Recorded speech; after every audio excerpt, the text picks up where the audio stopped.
Breaking news. This is how the United States is preparing for a major war with China. Just a short while ago, the prominent newspaper The Washington Post revealed how the United States is preparing to be able to face adversaries like China.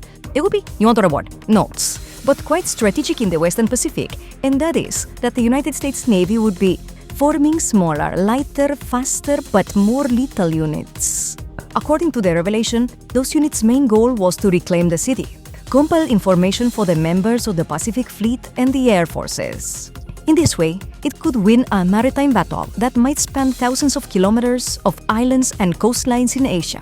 Its goal would be to control the territory stretching from Japan to Indonesia, which is called the First Island Chain. From there, it would conduct operations with soldiers, sailors, marines, and airmen. And could it communicate with the armies of its allies? Staria is quite large, about half the size of the United States, and China considers Sari to be within its sphere of influence. However, according to experts, the strategy of the United States, though initially sounding good, would face many difficulties. Everything in a large-scale real war. For example, the United States' partners might allow US forces. They fight from their islands.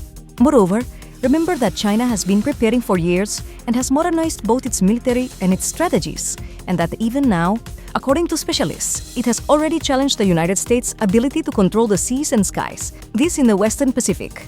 China is getting stronger and has a wider reach. Besides, according to experts, China, in that particular area, not only would it have the largest army, navy, and air force in the entire region, but it also has the advantage of knowing the terrain.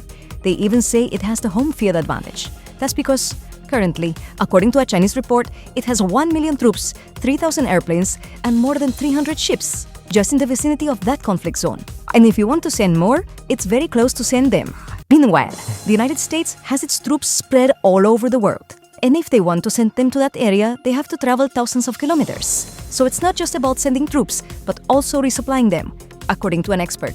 In peace time, these would be military exercises. Within reason, it allows the United States to make moves. But in wartime, those moves can't be made. And maybe United States troops in that area could be cut off to wage war the old-fashioned way and not in the manner. I know this sounds complicated, but let me explain. There are weapons currently.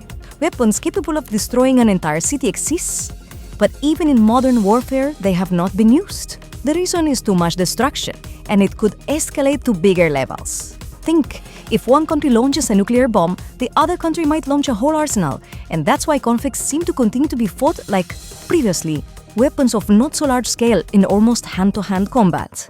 You might wonder, if there were a war between the United States and China, who do you think would win? And besides, do you believe that anyone would win to begin with? Or could it escalate to a level that it might end the world? That's why experts say all military exercises are essentially deterrent plans and are more likely to deter a major war. For example, the United States conducts many military exercises to tell the world, look what I can do, do not mess with me. All this, what do you think?